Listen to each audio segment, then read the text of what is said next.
नमस्कार माऊली. चला ज्ञानेश्वरीच्या सहवासात आपण सर्वांनी बघितलंय, अर्जुनाच्या अंतःकरणाला स्वजनांवरचा मोह आणि ममता ह्यांनी आलिंगन दिल्यानंतर त्याच्यातल्या वीरवृत्तीचा अपमान झाला आणि ती त्याला सोडून निघून गेलेली आहे. आता अर्जुनाच्या अंतःकरणामध्ये फक्त शोकच आहे असं नाही, तर त्याचाही पुढचा परिणाम आपल्याला बघायला मिळतो, जो माऊलींनी अगदी सुंदर रीतीने टिपलेला आहे. तो परिणाम काय? तर आता आपल्या हातून पाप घडणार आहे, अनुचित कार्य घडणार आहे, ह्याची भीती त्याच्या अंतःकरणात निर्माण झालेली आहे. आपल्या हातून घडणाऱ्या पापाचे काय दुष्परिणाम असू शकतात, आपल्याला काय गमवावं लागेल, अशी भीती त्याच्या मनात निर्माण झाली. आणि अर्जुन श्रीकृष्णांना म्हणतो, जरी वधू करुनी गोत्र ज्यांचा, तरी वसवटा होऊनी दोषांचा, मज जोडीलासी तू हातींचा दुरी होसी. स्वजनांचा वध केल्यामुळे मी दोषांचं वसतिस्थान होईन. सगळे दोष माझ्या ठिकाणी येऊन राहायला लागतील आणि असा मी दोषांनी ग्रासलेला बघून जो तू आम्हाला लाभलेला आहेस, तो श्रीकृष्ण, तो सुद्धा आम्हाला अंतरेल, आम्ही त्याला गमवू, अशी भीती अर्जुनाच्या मनात निर्माण झाली. आज ज्यांनी अधर्म केलाय, ज्यांच्या हातून पाप घडलंय, त्यांचा समाचार घेतलाच पाहिजे, त्यांना शासन घडलंच पाहिजे. ह्या ईर्षेने, विचाराने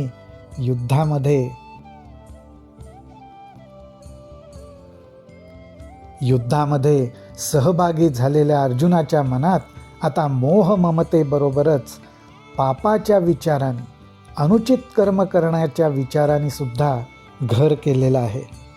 आणि एवढंच नाही, तर आता ह्यामुळे काय काय दुष्परिणाम होऊ शकतात हे सांगताना अर्जुन श्रीकृष्णांना म्हणतो, तुझसी अंतराय होईल, तुझसी अंतराय होईल, मग सांगे आमचे काय उरेल, तेणे दुःखे हिये फुटेल तुझवीण कृष्णा. अरे कृष्णा, आम्हाला तुझ्याशिवाय दुसरं कोण आहे? परंतु मी युद्ध केल्यामुळे, पापामध्ये भागीदार झाल्यामुळे, अनुचित कर्म केल्यामुळे जर मला तुलाच गमवावं लागणार असेल, तर ह्या युद्धाला काय अर्थ आहे? काय अर्थ आहे? म्हणून कौरव हे वधिजती, मग आम्ही भोग भोगिजती, हे असो मात अघडती, अर्जुन म्हणे. आणि आता ह्या ठिकाणी अर्जुनाने संपूर्णपणे नकारात्मक भूमिका घेतली आहे आणि तो म्हणतो की या कौरवांचा वध करून राज्यभोग भोगावं, तर हे आता शक्य नाही, असं अर्जुनाने स्पष्टपणे श्रीकृष्णांना सांगितलेलं आहे. शोक, मोह, ममता, पापामुळे निर्माण होणारी भीती, ह्या सगळ्या भावना आता अर्जुनाच्या मनात निर्माण झालेल्या आहेत. त्यामुळे हळूहळू त्याचे विचार आता नीतिमत्तेकडे वळायला लागलेत. पण गमतीचा भाग असा आहे की हे सगळं आपलं मनोगत तो कोणासमोर उघड करतोय, तर साक्षात आपण श्रीकृष्णांसमोर उघड करतोय. ते श्रीकृष्ण कोण, ह्याचाही आता जणू काही त्याला विसर पडलेला आहे. आणि अर्जुन म्हणतो की अरे, ह्या कौरवांना कळत नाही आहे की उचित काय अनुचित काय. विवेकाने ह्यांची साथ सोडलेली आहे, पण आम्हाला तर कळतंय, आम्हाला तर माहिती आहे काय योग्य आहे, काय विवेकाला धरून आहे, कशामध्ये आमचं हित आहे. स्वजनांचा स्वकुळाचा नाश केल्यामुळे कुठलं पाप माथ्यावर चढणार आहे हे आम्ही तर ओळखतो, कौरवांना कळत नाही, तर अशा वेळी आम्हीच युद्ध न केलेलं बरं. ह्या विचारावर आता अर्जुन स्थिर व्हायला लागलेला आहे. त्याच्या मनामध्ये त्याचा दृढ निश्चय व्हायला लागलेला आहे. काही वेळा माऊली आपल्यालाही आपल्या आजूबाजूला संवादांमध्ये असं दिसतं की एखादी व्यक्ती नीतिमत्तेच्या गोष्टी करतो, ज्ञानाच्या गोष्टी करतो आणि आपलीच बाजू कशी खरी आहे, बरोबर आहे ह्याचं पुष्टीकरण करण्यासाठी काही संदर्भही देतो. त्याच्यातून त्याला स्वतःलाच विश्वास द्यायचा असतो की मी जे बोलतोय ते बरोबर आहे आणि दुसऱ्यालाही पटावं म्हणून त्याला पुष्टी मिळेल असे संदर्भ तो द्यायला लागतो. तीच गोष्ट अर्जुनाच्या बाबतीतही घडली. श्रीकृष्णांनी आपल्या बाजूला वळावं, कारण अर्जुनाला लक्षात येत होतं आपल्या बोलण्याकडे श्रीकृष्णांचं म्हणावं तसं लक्ष नाही आहे. आपल्याला जो प्रसंग समोर दिसतोय जणू तो श्रीकृष्णांना दिसतोय का नाही, त्यांना माझ्या मनातल्या भावना जाणवत आहेत का नाही. म्हणून ह्या नीतिमत्तेच्या गोष्टींना जेव्हा अर्जुनाने सुरुवात केली त्यावेळी त्याला पुष्टी देण्यासाठी तो असे संदर्भ घ्यायला लागला की तो म्हणतो, हे ऐसे कैसे करावे जे आपुले आपण मारावे, जाणत जाणताची सेवावे काळकूट.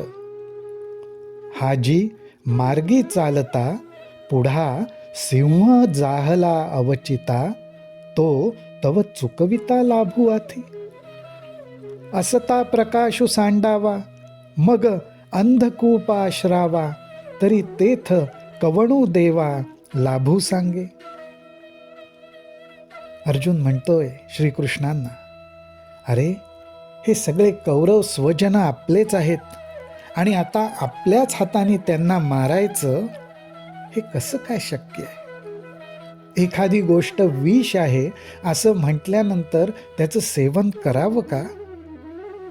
आणि अकस्मात समोरून एखादं श्वापद सिंहासारखा हिंस्त्र प्राणी चालत आला तर त्याला चुकवून जाण्यातच हित नसतं का. किंवा चांगला प्रकाश आहे त्या प्रकाशाचा उपयोग करून न घेता गडद अंधकार असलेल्या विहिरीचा आश्रय करावा असा मूर्खपणा करणं योग्य आहे का. आता अशा नीतिमत्तेच्या गोष्टी, ज्ञानाच्या गोष्टी अर्जुन करू लागला आणि हे करण्याचं कारण काय, तर त्याला मी जो विचार करतोय तो बरोबर आहे हे कुठेतरी सिद्ध करायचं होतं. हे सिद्ध करावं लागणार आहे याची आवश्यकताच जणू भासू लागली होती असं ह्या ठिकाणी वाटतं.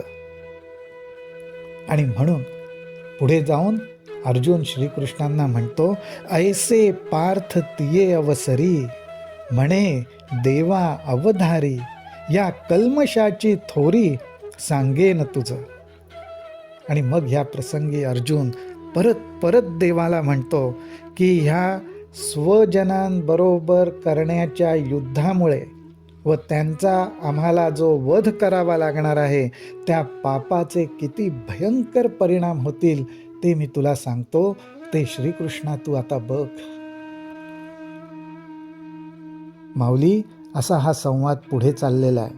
आपल्याला आता अर्जुनाच्या अंतःकरणात डोकावणारा शोक, मोह, ममता, पाप, भीती अशा अनेक भावना बघायला मिळत आहेत. रामकृष्ण हरी, रामकृष्ण हरी, रामकृष्ण हरी.